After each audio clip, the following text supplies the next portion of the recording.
I've toured around the world from London to the Bay. It's Hammer Go Hammer, MC Hammer Yo Hammer, and the rest can go and play. It's VGC, the video game podcast with me, Chris Scullion, Andy Robinson, and the game business's Christopher Dring.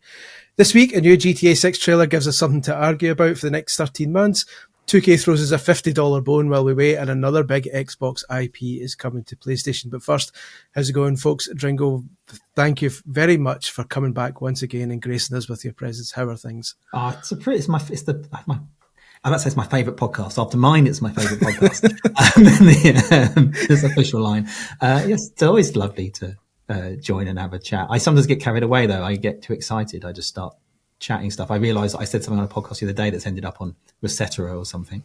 So now I'm scared now. That's when you know you've made it, when Rosetta and NeoGAF start copying and pasting your stuff wholesale. Yeah, well, this is the worst thing about it is I said a quite reasonable sentence, but the first half of it sounds really harsh, and they've taken the first half of the sentence and they put it in like the top of the headline of the thing. Which is always ideal. Oh no, I didn't. That's how I meant. I'm going to break tradition here and go to a reader question because it's basically going to ask what I was about to ask you anyway. Don't worry about it, mate. Don't introduce me. No, you're coming. Don't worry. This is part of the... You crack on. No. This is okay. Well, joined by Andy Robinson. Andy, how are you? Right. I was going to get to you. Don't worry. You've been up to mischief while I've been away, haven't you? I've seen the clips going around. Oh, they're definitely not delaying GTA. It's definitely coming out this year. I've been telling everyone for about a year that is not coming out. There's difference between mischief and being slightly off the pulse. Ignorant. it wasn't deliberate. But we'll get to that. The reader question from Airsats was, how has the game business done so far? What are you pleased with, and what are you looking to add or change? So it was part of the introductory rigmarole. Yeah, it's an absolute joy. Andy's been telling me for about 50 years to stop working for the man and do your own thing. And it's been, I've had so much fun with it. And what I can't believe is the numbers I'm doing on this isn't the main thing, but obviously the thing that I can most articulate is that the articles that I'm writing, I'm getting more readers now than I did when I worked at gamesindustry.biz, or I did before that, MTV, on the individual articles. Obviously they do a lot more stuff. But it's been really fantastic. And, what I've had to do is probably slow down a little bit. What's the bonkers thing is I seem to have launched a business publication at the most crazy time for the business media, whether it's Trump's tariffs, the Switch 2 launch, the GTA 6 delay, the Epic versus Apple court case. All I this reckon stuff. you're behind most of it. Big industry news all happening at the same time. And it's just been crazy and exciting. In terms of looking to change things, I think I'm trying to work out how to do breaking news and how to do and what to put in the news show and what to save and stuff like that. Because my instinct is, is to do like round the clock media coverage, and that's not what I've done, not what I've launched. But really what I'm going to be doing is we've got an event on June the 9th in LA during the Summer Game Fest called the Game Business Live, which we've got a bunch of really quite cool speakers for. We're going to get to that point and then I'm going to go, right, what's working, what isn't. I'm already making tweaks. If you watch the news show, it changes quite a bit from week to week. That's the one that I'm constantly changing. The feature interviews that I do on the Tuesday, they've been brilliant. They've done really, really well. Sam Blake did really, really well. The interview I did with Kepler and Claire Obscure. Sorry, big long answer. I'm having a whale of a time. It's gone really well. But we're always like, what I'm surprised about is actually, I'm expecting the video not to do very well, and the video's done really well. Podcasts are done as well as I thought they'd do, and the newsletter and the website has done better than I expected. So there's certain things that I'm learning, but I did think something wasn't going to work. And like Andy was telling me, when you launch something new, your whole plan goes out the window a week in. It hasn't quite completely gone out the window. So that's give it time. Yeah, indeed. So I believe the gamebusiness.com is where people should be pointing. Yeah, sign up. It's free. Web browsers, their Firefox. Yeah, if you want to, if you go to the gamebusiness.com, put your email in, it's free. You can, everything that I do, if you want to read it, you can read it in a newsletter or read it on the website. But if you want to listen to it, I put it out as a podcast. If you want to watch it, it's going to be up on, it's a video on Substack and a video on YouTube as well. So depending on how you like to consume your media, consume your content, to use every corporate term I possibly can, there's all there. And you go to thegamebusiness.com, stick your email in. It's free. You'll know when I've done something. Excellent. Andy. Is that the sponsored segment over? Yeah. Andy, you're in the VGC podcast, right? Mr. Andy Robinson, I believe congratulations are in order because you have now officially spent more time in Japan than Emperor Hirohito. So congratulations, you've just returned. I actually tried to work out how much time I have spent. That's my 5th trip since August. So what's that? And they're not a couple of days. Eight months. It'd be 2 weeks at a time. Yeah. So that's like, what's that? It's a chunky of life. 10 weeks, 3 and a bit months, or 2 and a bit months. Yeah. There'll come a point where cumulatively it's past a year, and then you can say that was a specific chunk of your life was spent in the old Nihon. If it was a Facebook group, I'd have a top fan badge. Listen, I understand they throw them out like confetti at a wedding these days. Some of the news sites I interact with once, suddenly I'm the top fan apparently. But that's by the by. If you're a top fan of Video Games Chronicle, you can join our Patreon at patreon.com/Video Games Chronicle. We'll have loads of humorous shenanigans to throw your way, as well as things like weekly newsletters, various podcasts and retro things.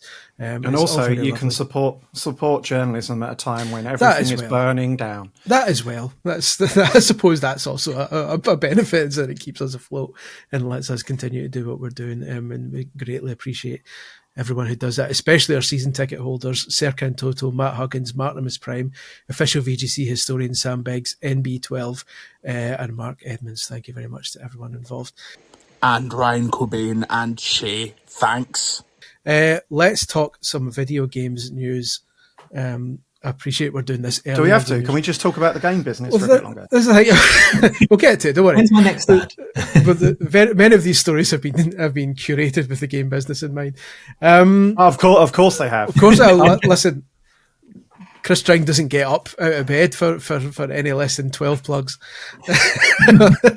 Story number 1, Grand Theft Auto's second trailer is here. Before we start, can I make a kind of request that we don't make any wild predictions this week, because last week, as noted, I predicted that GTA was absolutely not getting delayed 35 minutes before Rockstar delayed it.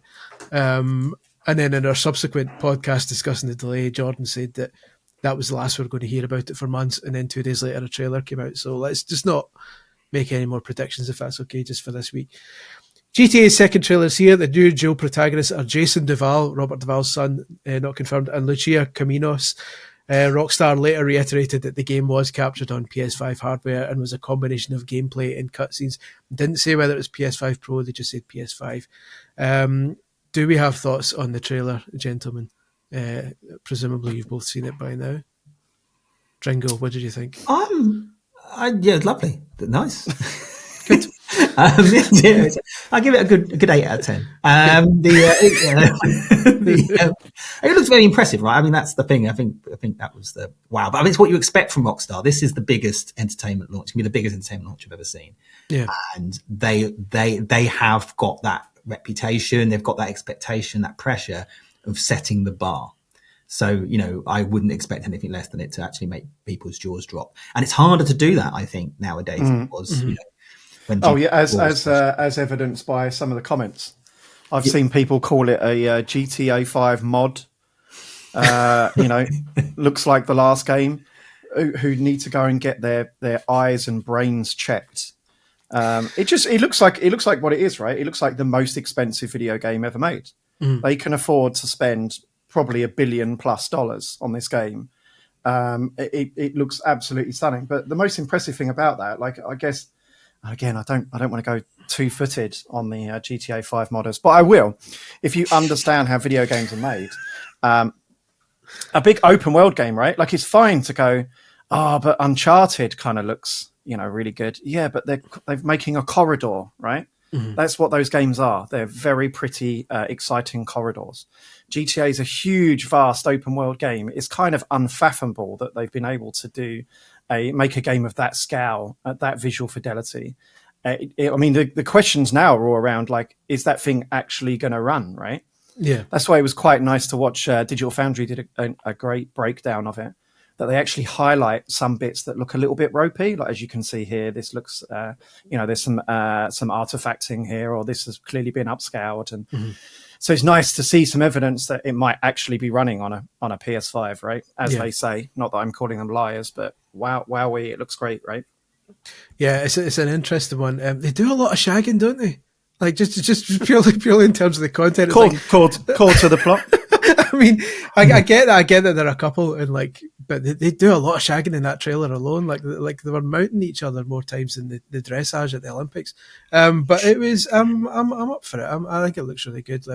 I'm curious to see. I know that Rockstar said it was half cutscene and half gameplay, but obviously we're all waiting to see actual quote unquote gameplay where you're walking down a street to see how the detail drops to an extent, because like Digital Foundry's video was talking about the hair in specific, the hair looks unbelievable, but when there's going to be a street with 40 people, how much is that going to scale down, because not everyone's going to have the computational power needed to move their hair.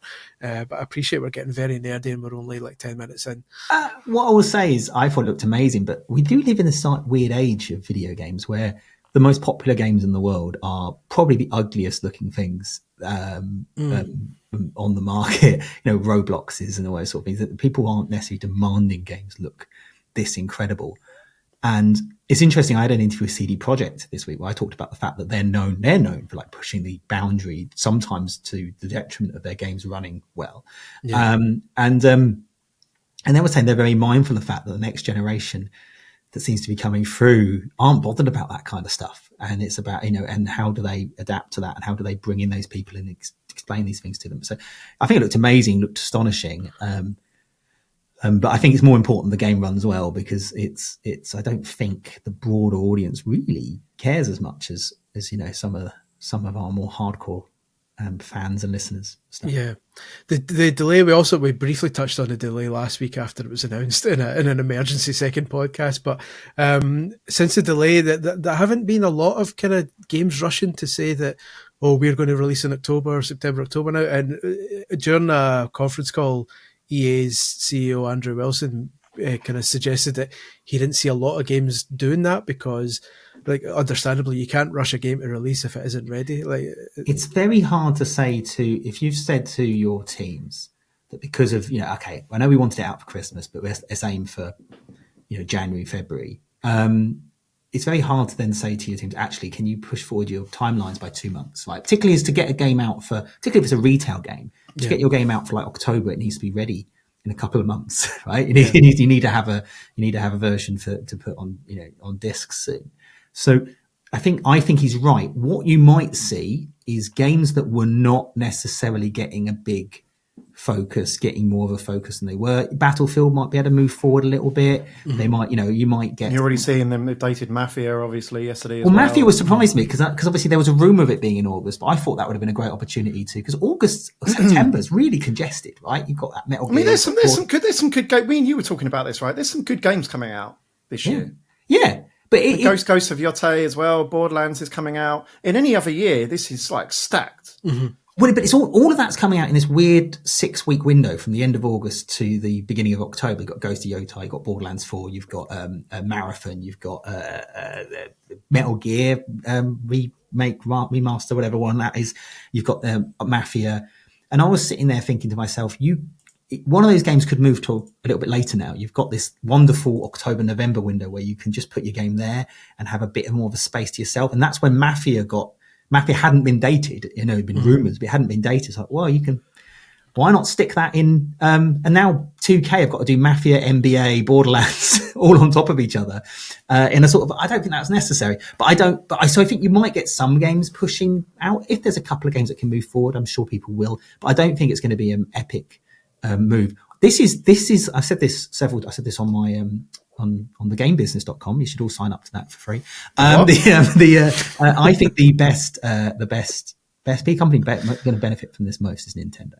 And I know that sounds weird because GTA and Mario Kart, they're not exactly on the same spectrum, but GTA was going to drive PlayStation 5 sales in a significant way. I mean, an Xbox sales too in some markets, but certainly drive PlayStation 5 sales is going to be a big moment for PlayStation. Yeah. And we are in a different age now where the people that grew up with GTA 20 years ago are the parents of today. So they will be making choices around, do I get a Switch 2 or do I get a PS5? And Nintendo's got this window now where they can drive as much sales as they possibly can. They're going to have Pokemon. They're going to have a Pokemon game, probably a Metroid game around that time as well, that they can utilize to just basically own the sort of Christmas hardware market.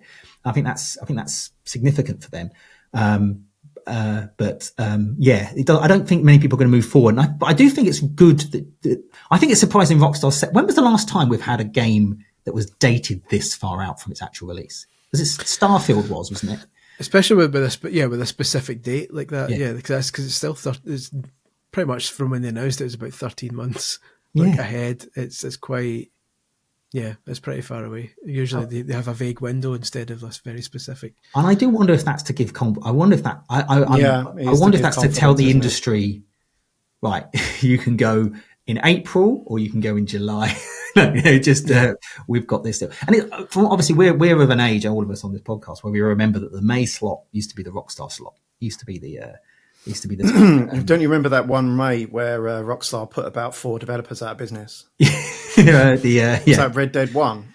Red Dead 1. It's interesting. I do right. wonder if Blur and Split Second killed each other rather than it being Red Dead. But yeah, that certainly did it. And what a game, by the way, Blur. What a game. And I made a reference to Split Second and Blur into a group of people. I bet the one person who got it was delighted. Nobody else. Yeah, everyone's like, "What are you talking about?" Well, this was like 15 years ago. But yeah, Alan Wake came out in that window as well and got sort of silenced by Red Dead Redemption. But people at the time, Red Dead Redemption wasn't that huge an IP at the time. It was seen as one of the smaller ones. They had GTA 4 in 2008. In 2010, they had Red Dead Redemption. In 2011, they had LA Noire. 2012, they had Max Payne 3. So you had this sort of... and then actually in 2013, although in September, they had GTA 5. There was a period we got a Rockstar game a year. It's mad to think about that now. Yeah. The good old days. Take me back when you could make video games in less than a decade. I was trying to think of a clever segue like George usually does, and I had one a while back. We were just talking about Nintendo, and we've spoken too much. Just use the game business. I've lost it. Well, speaking of games and businesses, Nintendo's in the business of throwing its lawyers at any prick who dares to get in its way, and in this case, it is suing the accessory manufacturer that showed off the Switch too early. Accessory manufacturer Genki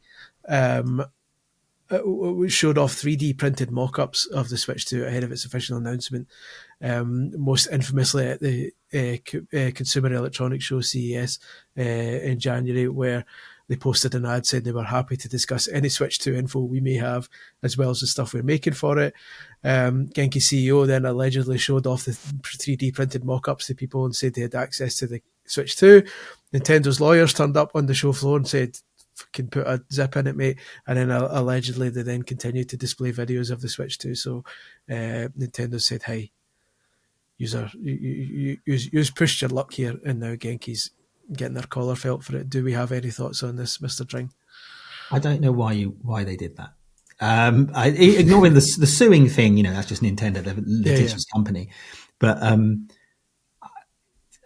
even if you got this lovely boost, you got a load of attention. People know who Genki is, but that long-term relationship with Nintendo, one of the most hardware-friendly sort of mainstream brands in video games, Nintendo are never working with you again. And I just find that I found that very short-sighted and irresponsible as a business journalist. I couldn't believe they were doing it. It got a load of attention for a bit. But I think long term they're going to. No one remembers when Genki. Do you remember when?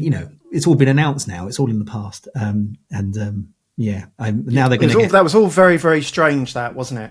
Very, very strange. I always wonder, when people go head to head with Nintendo, like they did.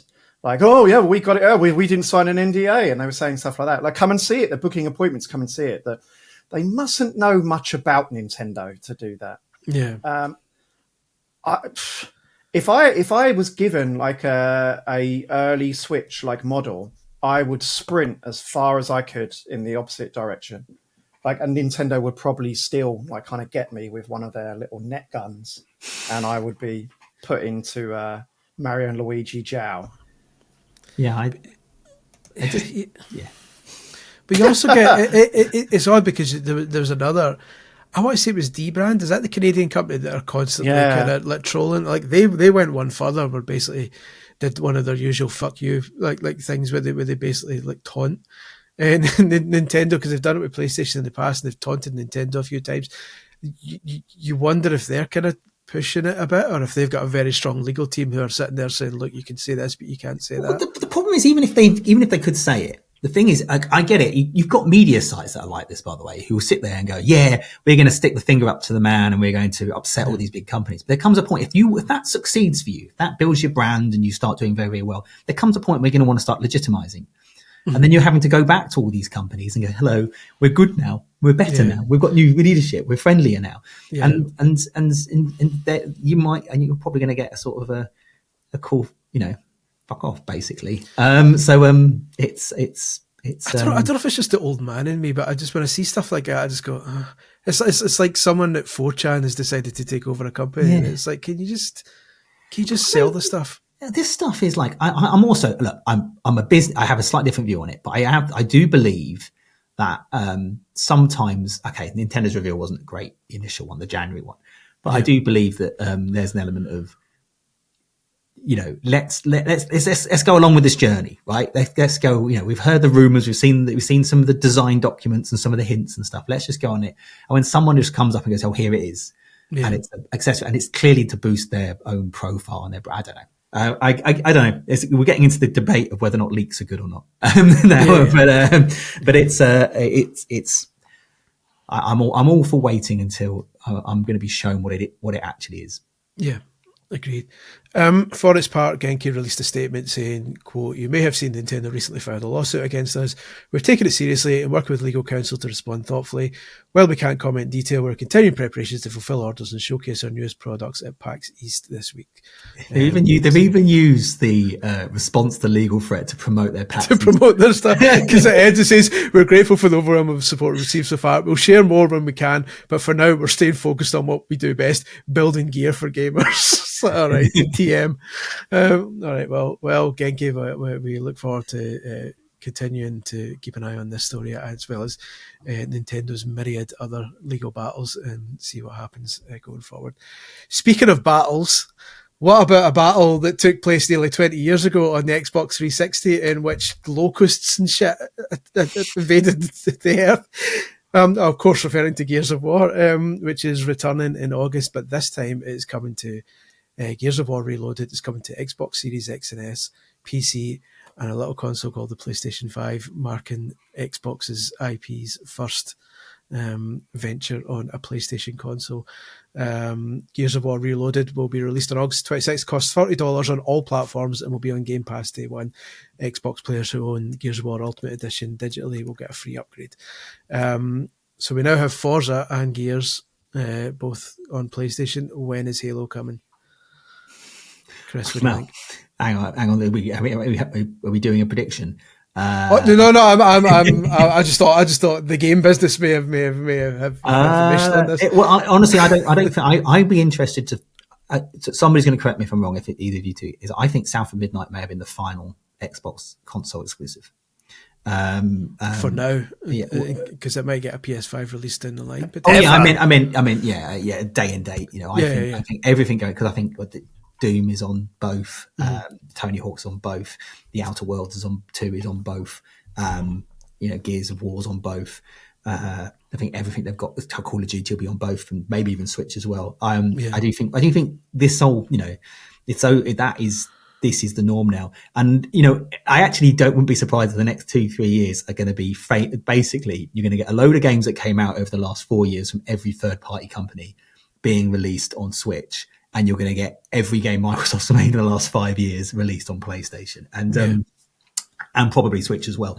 So it is, Halo's, don't know if it'll be next, but it's certainly on that list, right? And also, what I love, I've got this. Somebody told me years and years ago that when it comes to nostalgia, everything always goes back around 20 years. So you end up, in the 90s, 20, 30 years, you tend to go back to a point of nostalgia. So in the 90s, you sort of had that sort of 60s sort of thing going on with Austin Powers, and you had Back to the Future in the 80s and stuff, and it was sort of set in the 50s.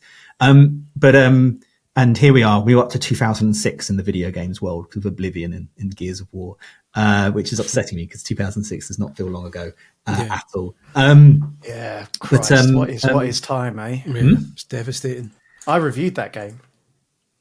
And now we're soon to be reviewing the second remaster of it. No, but it does get to the point, right? And I've spoken to other people silly enough to stay in the media this long, and they agree that I reviewed the Donkey Kong Returns remaster earlier this year, and someone sent me my original review, and I didn't remember reviewing it the first time around. Well, it's like I said before, like when we end up in this game for so long, like I've said a few times, my career has now been long enough to span the birth, the death, the rebirth, and the re-death of plastic guitars.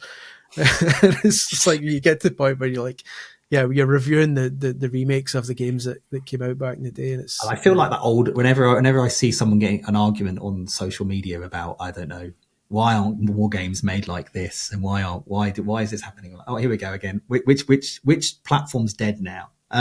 Although I will say, Oblivion and Gears of War sort of make me remember. Do you remember how big Xbox was? That sort of 360 era, how absolutely dominant and destructive they were, and how popular that machine was pretty much right from the outset. Yeah, it's just it's funny because people always make the argument that people always think sales numbers, and the point is say, well, PS3 and 360 weren't that close to each other, but everyone like seems to conveniently forget the fact that 360 did nothing in Japan.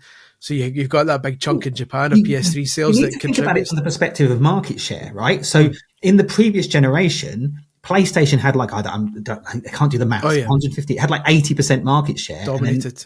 And then Xbox and Nintendo had about 10%.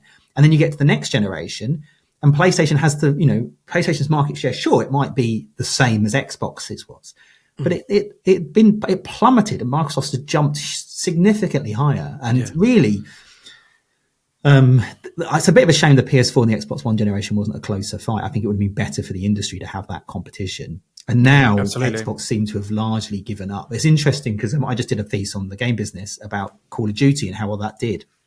And I was doing some numbers, and I said, like, the market share that Call of Duty had on Xbox this year isn't that different to how it was in 2022.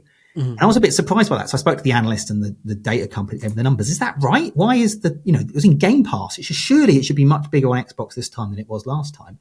And they went, oh, Chris, you don't realize how big the gap has got between PlayStation and Xbox, even in those 2 years. And now unless you want it for Game Pass, I don't know why you would pick Xbox over PlayStation. I don't, or even PC or whatever. I don't know why you would. If we do like a butterfly effect / sliding door situation, and we go back to Xbox One, and Kinect wasn't bundled as standard with Xbox One, how much did that impact things? Because I get the feeling it's the messaging, right? Like I say this all the time. There are people who were there with me who have threatened to write a book about this one day. Someone should write a book about the mishandling of that. I remember we were sat in the departures lounge in Seattle, coming back from the Xbox One reveal, the one at Redmond at Microsoft in the famous big Xbox 10, where it all went wrong. And we were talking about the merits of the two consoles, right? It was me and John Hicks, who used to edit Official Xbox Magazine. And we were kind of like in agreement. We were like, well, PS4 is just like a better PS3, but at least Xbox One is doing something interesting. Yeah. Like a lot of its policies that it was kind of bringing in, you're now seeing as standard. They just messaged it so poorly, right? You saw only the negatives and none of the benefits. Like, oh, you can't, you can't share your games, or pre-owned games. You can't, buy pre-owned games, but you can share your whole library with your family. They didn't show that. Like, look, like that's brilliant. And now it's something that we expect as standard. Oh, your console's got to be online. So you can't play it on a submarine. However, here's Game of the Year Titanfall that is all the AI is powered by Azure, right? By the cloud. That game wasn't even shown. They didn't show that game. They showed it till months later when the battle was already over. By the time that I reckon, it's 10 years ago, but the policies were reversed in a matter of weeks, right? There was no time to breathe or anything. They proper knee jerks. Don Matrick went. The Kinect thing was pulled. Kinect 2 was really good. I mean, you're another Kinect 2 evangelist, Chris, right? Yep. At Microsoft, they showed us some of the stuff that could do behind the scenes, like what it was tracking, and it was super impressive. Like it could track your heart rate just from the cut, like your skin, just from looking at you and things like that. It knew whether you were engaged with the screen or not, whether you were looking at it. There could have been some really cool games that came out of that, but unfortunately, we never got to see it. And what we were left with, let's be honest, in reality, was a shitter PS4. That's what they settled for. We'll take away all this stuff, and now because they'd allocated all of this power for the OS and things like that. The reality wasn't the perception; it was the perception. Because the reality was quite different. I think my view on that first year of Xbox One was better than the PS4 because it had Titanfall. And I think it had a better launch lineup. I just felt Xbox One as a games console was better in that first year than the PlayStation 4 was. But that perception, as you say, that messaging. And it wasn't just around the services. It was that first reveal, which was like entertainment, sports. And it was all that kind of thing. And it was people just wanted to see Halo. Here's the thing, that perception is an issue. Like if Sony's had it recently, everyone thinks Sony's all about live service games now. But it's not. It's still about exactly the same, but it was always about, it's just got live service attached to it too. And you've got to be careful of that sort of, everyone's perception around Switch 2 is how expensive it is, but actually it's starting to look quite cheap compared to everyone else. So that's the thing. Is that why Sony still hasn't pulled the trigger on raising the PS5 price in the US? Because the US tends to guide perception online, and it feels like they're okay raising the price everywhere else, but they seem almost terrified to raise it in the US because in case that negativity surrounds it, because currently the negativity has been pointed at Nintendo and now Xbox because it's drastically risen prices recently, but PS5 was raised in the UK and Australia and Europe and stuff, but the US it's the second time, wasn't it? Yeah, that's right. But this is the second time now, I believe, that the US has avoided the price increase. And it's I wonder if that's a perception thing. It might be a perception, but I think the issue, what you need, PlayStation is dominant in Europe, right? So it is number one. So they can, there's a little bit less, whereas where the competition in the US is a lot fiercer. Don't be wrong, PlayStation's still pulling well ahead of Xbox, but it is fiercer. So there's that component to it. It's worth noting Xbox has shifted their business now. They are they're a platform company. They're a publishing company mostly now. That's where they make a lot of their money. Whereas PlayStation still make most of their money from their consoles and the game sales on their consoles. And so that's I think for PlayStation it's just raising prices, particularly in a competitive market like the US, isn't necessarily in their best interest because it might hurt them down the line in other ways. Yeah. Crazy days. I suppose we'll see what happens because, as we'll see after the break, we're going to be discussing various tariffs and such and see if things change in the future. But until then, we will be back after some of these advertisements, which for once are not for the game business. And we are back. Story number 4 on VGC, the video game podcast, is that Woo! Yeah! Brup! Is that Mafia the Old Country?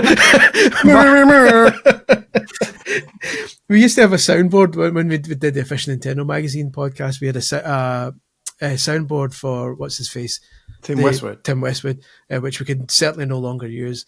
But it included such sounds as heavy hit after heavy hit. We would press that every time Nintendo brought out a new game, but we can't do that anymore for legal reasons. Mafia the Old Country release date has been confirmed along with a $50 price point. The fourth main entry in the Mafia series will be released on the 8th of August for PS5, Xbox Series X and S and PC. And despite the topic of rising game prices being a prominent fixture in recent months, 2K has opted to price the standard edition of Mafia the Old Country at $49.99, £44.99, as well as a $60 deluxe edition with various digital accoutrements. This is nice to see, like, a game that's like, it's crazy to be in a situation where you're looking at $50 going, good. That's what I was about to say, like, this game's used to cost. I know, but that's basically where we are now. 2K CEO had essentially said, look, that's because it's a linear game. We've got all these live service titles, your NBAs, your WWEs, your stuff like that, and we're positioning this as a kind of linear adventure. So in that sense, that makes me worried that we're talking like 8 hours which isn't necessarily a bad thing. But when a game's $50, you're still, even though it's cheaper than usual, does that still feel a bit overpriced? Or am I being selfish now? Variable pricing.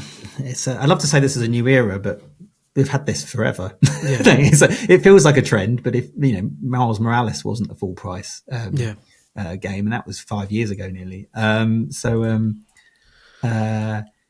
It's weird because I remember when variable pricing used to be the game is 40 quid or 20 quid, and now it's like $50. Like, yes, good boys.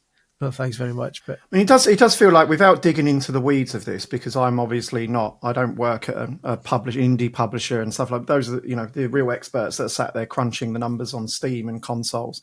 I mean, I obviously know what the historical explanation is for the fact that it's still kind of accepted by consumers that you pay to play your games online on PlayStation. Mm-hmm. I mean, it's still accepted by publishers that they're paying a higher margin to appear on the stores on consoles because you're releasing this at a loss and blah blah. But how long have we got left of that? Because I saw that price and initially you're like, oh wow, they're releasing this game at $50, but it's like, but on Steam the prices are variable pricing, if we're going to call it that, has existed for a long time, right? Yeah. No one's ever really complaining about the price of stuff on Steam unless it's a foreign currency that's been converted poorly.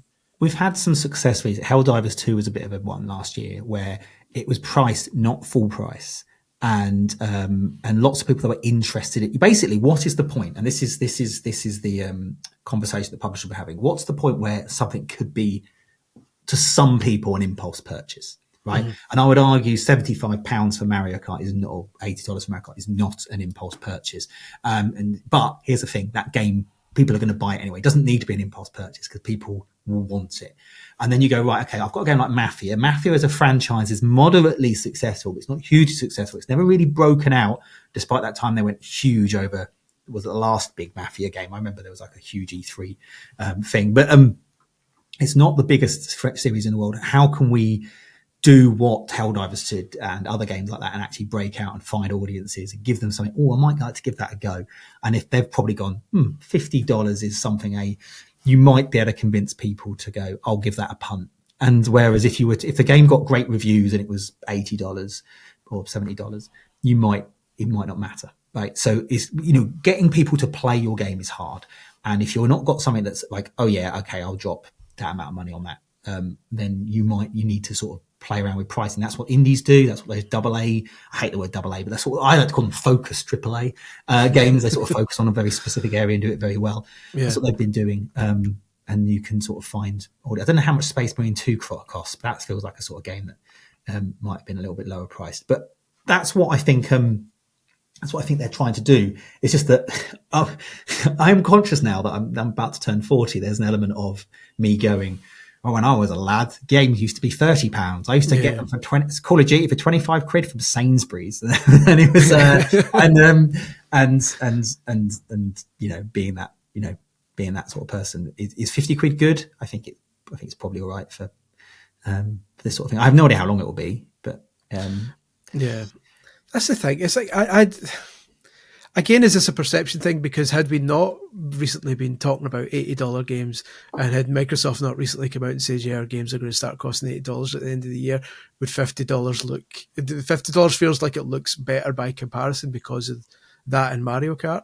And if Mario Kart had been, say, 60 or 65, maybe even 70, and Microsoft hadn't come out and said its games are going to be $80, maybe 50 wouldn't. But as it is online, everyone's going, bravo, congratulations, lads, you've done it. And it feels like had it not been for the $80 games, it would just feel more normal.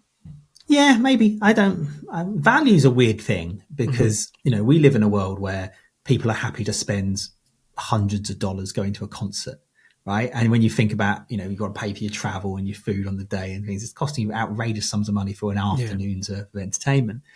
And you tell them they've got to pay $5 for a Mario game on their mobile phone, and they're spitting their tea out, right? That whole thing is interesting. I always used to find it quite interesting online when you get people going, where, I can't believe Oblivion costs so much. It's just a remaster. Or I can't believe the Mario collection costs this much. They've not done enough work on it. And I'm like, I don't think, in which world does the budget of something dictate the price? And I get it from a profitability point of view, it does.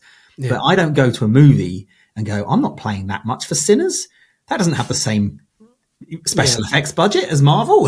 It's like I don't go through that journey. Well, I'm always about like what value does it, how big is the experience, how much am I going to get out of that experience? I guess a lot of people, I'm not that person, but I know a lot of people, it's about how long they get in the game or what's in the game for them. You look again like Mario Kart, and it's very big and it's got a load of stuff going on in it, and you probably play that for 5-10 years, and in that case it probably is worth the money. Whereas a game like Mafia, you're right, if it's a weekend, it probably should be that priced. But again, value perception is different. Some people will just go, I'm happy to pay $80 if it's an incredible 5-hour experience, and it just differs from person to person.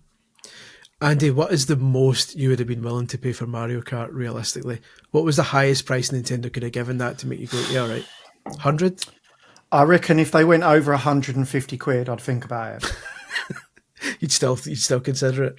So if it was 144, but it's relative though, isn't it? Yeah, that's saying it's guaranteed, like Chris says. If that's going to be like the only game I buy, I mean, I honestly think, I'm going to sound like a Scrooge McDuck, but I mean, I don't think some of these games it is unfair to charge $100 for them. I mean, they already basically are through the kind of the special editions and stuff like that. But something like that Mario Kart game, if it's like the last one, I'm going to be playing that for like 8 years. Yeah, it's funny because I saw Andrew Wilson at EA saying, like during the recent conference call, we're not going to raise the price of our games, even though everyone else is doing it. It's like, mate, I spent 85 quid on FIFA, so come on, well done. It's like, I'm pretty sure it's worth noting where he's coming from, and actually where where I am concerned as a business journalist is that the price of video games, particularly the console space, hasn't grown for a long, long time, and it wasn't that long ago. Console, nowadays the best time to buy a games console is at launch because that's when it will be cheapest, right? And I sit there and I think, you've got these generations of people they've got all these free games to play. They're on TikTok and they've got all this stuff that's competing for their time. They've got Netflix, which they pay a small amount of money a month to get an awful lot of stuff. And then suddenly you've got, I don't know, Coast of Yotai coming along saying, hey, $70 for this. Do you want to play this? And I've honestly got so much I've got. You're going to have to give me a really good reason to get that. And I'm sure they will provide a really good reason to get that sort of things. Yeah. But in an industry that's struggling for growth, raising price, audience growth, sure, raising prices will sort out your margins, your profitability. But it's not going to help you find new customers. And that is really what's important for video games because, you don't want us to go the way of opera. Opera used to be the biggest entertainment medium in the world. Yeah. And so it's where do we, how, and raising those prices, what to use corporate terms, what they're doing is they're increasing their average revenue per user and that's understandable in the current climate, but in terms of the long-term health of the industry, we're potentially hindering audience growth by charging so much. And that's probably why variable pricing has become such a thing. So it's not all games cost this. But. Yeah. Speaking of variable pricing, that's where we segue. How would you like your console prices in the US to be varied by more than $428 per unit? Allegedly, according to the Consumer Technology Association, who are the trade association behind the CES tech event, they have warned that Donald Trump's tariffs, when they kick in finally in July, could lead to console prices rising by nearly 70% in the US. So they've published an updated version of a report by the Trade Partnership Worldwide, which has assessed Trump's proposed tariffs. And so obviously he proposed all these tariffs for lots of different countries. And then on the 9th of April, he paused them for 90 days, basically said these aren't going to kick in yet. apart from China. China's been hit with 145% just now, I think. They had a 20% tariff, which affects everything, including games, consoles, and machinery. Then they had a 125% tariff, but that 125% tariff currently doesn't factor in the game. So it's really, for the video game side, it's a 20% tariff. It's 20%.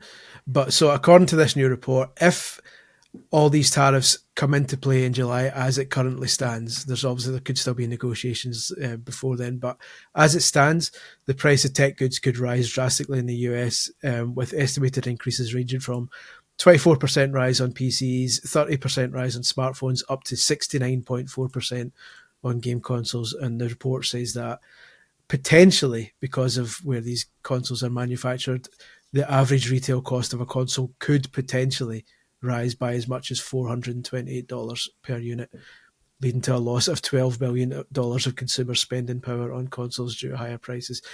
People have been saying that's a mental figure, but I think that's also taken into account the price of a PS5 Pro. And that's maybe why that figure's looking so. PS5 Pro is starting to look like a bargain, isn't it? Because people are saying like 70% of a console's price isn't 428, but actually 70% of a PS5 Pro is like 480 something. So I think that boosts the average quite a bit. But either way, this is a worst case scenario. I don't think people should, or maybe I'm wrong here, Chris. It is. I mean, the number don't worry too much about that exact high figure. It won't necessarily be that high. It will be high though. Like we are looking at a very stark jump in, particularly companies like Nintendo, for instance, that are not willing to take a hit on their hardware, and certainly already they're already reporting that the margin on Switch 2 isn't as good as it was on Switch 1. Yeah, and Nintendo are a very profitable business. It's how they operate. It's very important to them, and they will raise that price, and they will raise it by a chunk. And it is, for me, the whole thing is madness, because here's what US is very good at. What they're very successful with is services and software. It's what they do. That's what Microsoft is. That's what Apple is. It's what they make, these amazing, incredible things that run on hardware that's made in Asian countries. Now, obviously, what Donald Trump and his administration want to do is boost manufacturing in the US. But it costs a lot more to manufacture in the US simply by the cost of staff. It costs a lot. But also, the US doesn't have that expertise at the moment. It would take years and years and years to get, by the time the next administration comes in, by the time you've got manufacturing up to full capacity in the US. So companies aren't going to do that. So you're looking at a situation which will just hurt video game developers and video game companies, services companies. It will hurt American companies by doing this. For me, it all feels absolutely madness. Now, before, the US has, when they did the previous China tariffs, the years and years in the first Trump administration, they did, make an exception for video game hardware and consoles. That may happen again. There's a thing about semiconductors, a big investigation going around semiconductors around that. And of course, the US want to be involved in that kind of process, which, again, may have a really detrimental impact upon not only video game consoles, but certainly PCs.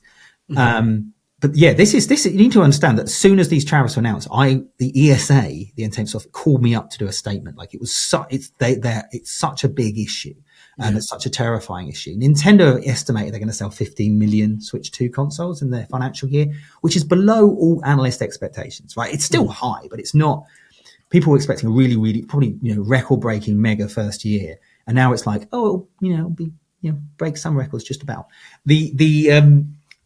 And I think that's Nintendo going, we have no idea what's going to happen here. Yeah. And that's really hard for any company to operate in. That number may be headline grabbing, people may be dismissive of it, but it's going to be hurt. It's going to hurt a lot. And I know video games are digital, but it's not just games consoles, it's games controllers. Look at the price of those Switch 2 controllers. Look at the camera costs, the stuff you need for streaming, microphones, TVs, it's all of that. And this is going to really hurt this industry in quite a profound way unless something, unless deals are struck or exceptions are made. And it's deeply concerning. Yeah, it's one we need to keep an eye on, because Like we say, these tariffs are kind of, as it stands, kicking in July, so there's still a couple of months. But do we recommend that if people have got their eyes on a console, especially if they live in the US, they should probably get it sooner than later, just in case? Certainly Switch 2. Yeah. But I mean, I'm an optimist. I think that it will. I think sense will prevail in this area. I know ultimately we just saw what happened in the UK, where the UK did a deal with the US, and the deal actually seems quite good for the UK.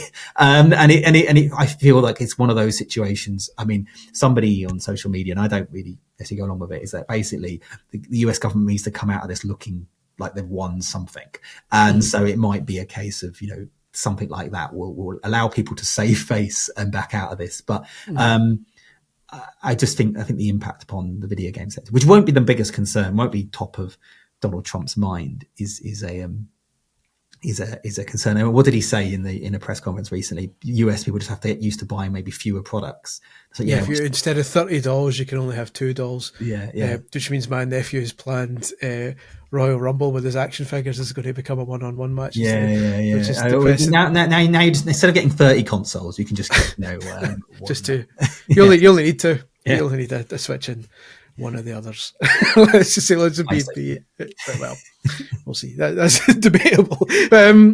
Speaking of Xbox, not that we directly were. We've got our. Oh, actually, speaking of which, I have started to already see the impact of tariffs in other mediums, shall we say? I'm part of a Facebook group of people who buy alternative Lego. Not knockoff bootleg Lego, but companies that make different things with Lego-like bricks, and most of these come from China.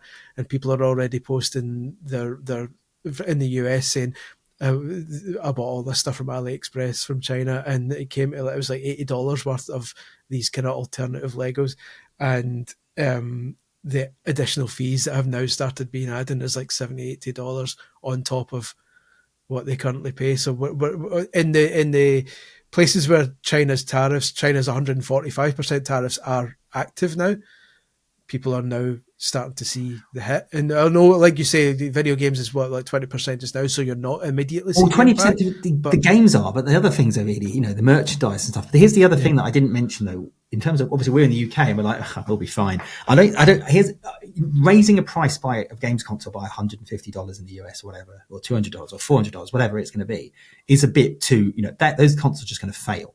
Mm-hmm. So you might get a company like Nintendo going, okay, we're going to increase the cost in the US by $150, but we're going to increase the cost around the world of our hardware to a point where, ultimately we're all shouldering the cost of that increased thing. And also it's worth noting that, this causes currency fluctuations. It causes inflation rises, which causes price rises generally for everybody. It's not just a US thing. Might be more, we saw with the Xbox price rises, right? It was £20. I think the Xbox Series X went up in the UK, and it's $100 in the US. So it certainly impacting the US more than it is impacting us in the UK, but it still is impacting everybody. Yeah. Got time for a couple of quick reader questions before we wrap up. AHA Lambda says, with Game Pass not available on rival consoles and experiencing stagnant user growth, which I'm going to question in a second, plus murmurs from developers of it having an impact to software sales on the Xbox console, can you see Microsoft rolling back on the importance of Game Pass now? Not to once again plug thegamebusiness.com, but I'm pretty sure your latest newsletter said that Game Pass is doing okay as far as things are considered. Certainly not stagnant.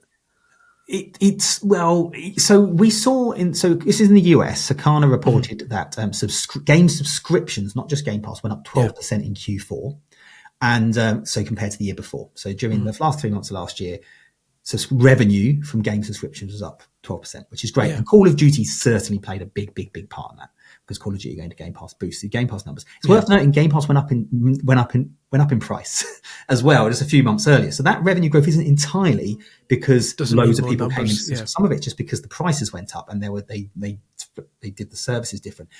In Q1, the number is 11% over the year before. So we're still seeing decent numbers in that. And I think, Xbox done a great job with Game Pass since Call of Duty. We've had Call of Duty, we've had Indiana Jones, we've had Avowed and South of Midnight and Claire Obscure and Oblivion. We've got Doom. It's quite a lot of great stuff going into that service to maintain it.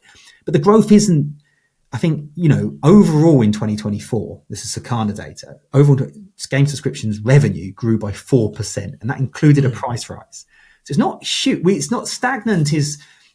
I don't think that's an unfair thing to say. It is certainly, growth is slow, and we're not seeing the only way you're making more money out of subscription at the moment really is more through things like PCs, helping them find new audiences, but it's actually increasing the prices and stuff and doing that kind of thing. I don't think they're going to scale back Game Pass though. It's just one of the key, ultimately their USP. But and it's when they, it'll be interesting what they do with Call of Duty this year. But I think it's just they've got to try and find ways to monetize those games in Game Pass. It's worth noting it does have a benefit. Clair Obscur founded relatively, they ended up competing with Oblivion, which didn't help it too much, but it found an audience that's spread out to other platforms. It's now sold over 2 million copies. So it can work. There is a situation where third-party game sales on Xbox, actually game sales in general on Xbox, are really low now because a lot of people are subscribing. And that's one of the reasons why Microsoft's putting their games on other platforms. It is the reason. And that's sort of okay. I don't know. I think subscription is part of the ecosystem. I think it has a couple of real big benefits, and beyond just, yes, it brings in recurrent revenue. So people have a guaranteed amount of money they're making every month. But it helps people discover stuff. There's this stat, which is this number, which is both a negative and a positive, where with Oblivion came out and Clair Obscur, the amount of hours people played Oblivion and Clair Obscur on Xbox was almost exactly the same. It was, on average, during that first week, was like 2.2 hours. Mm-hmm. Whereas on the other platforms, it was like 3.5, 4 hours. And so and that just speaks to the fact that people on Game Pass, they go, I'll give that a go. No, it's not for me. And they're dunk out, which may be seen as a negative in terms of from a publisher point of view of trying to keep people engaged. But actually from an in-audience point of view, they're trying stuff they perhaps wouldn't have tried otherwise. And in a market where everyone's playing Fortnite and everyone's playing these big live service games, it's sucking all the time out of the market. A service that encourages people to try new things. And I honestly believe this, if Microsoft, by putting Call of Duty into Game Pass, convinced some Call of Duty players to play something else other than Call of Duty, that's a win. And I think a lot of companies see that value. It's just that the idea of subscription being replacing premium game sales or free to play, it's not.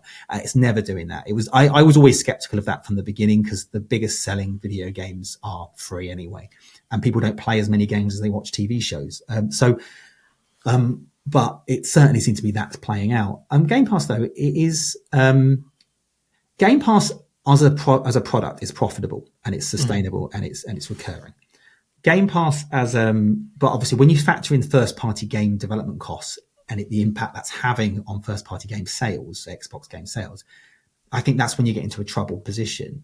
Yeah. But that's why Gears of War's on PlayStation. That's why, and if they can find new audiences by other platforms, then I think it's a good thing. There is that long-running question of, are we not just training on them? Is the games industry not just training its most loyal and hardcore audience to spend less? And that's a question I don't know the answer to.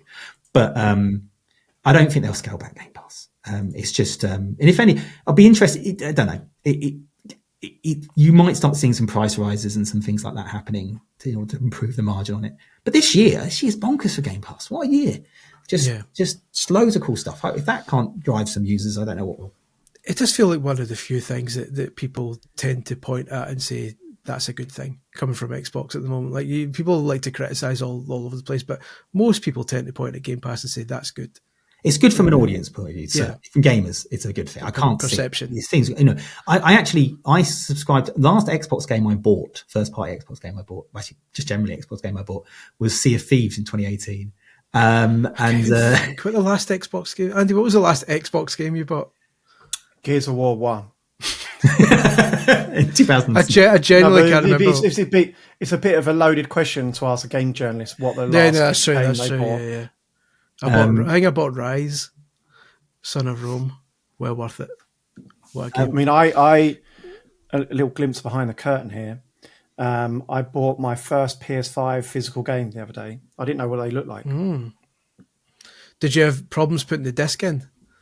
Because that's my biggest sticking point with the PS5 is that when you put a disc into it, the shiny bit goes towards the edge of the console rather than you inside it, which you is could be speaking a different language right now.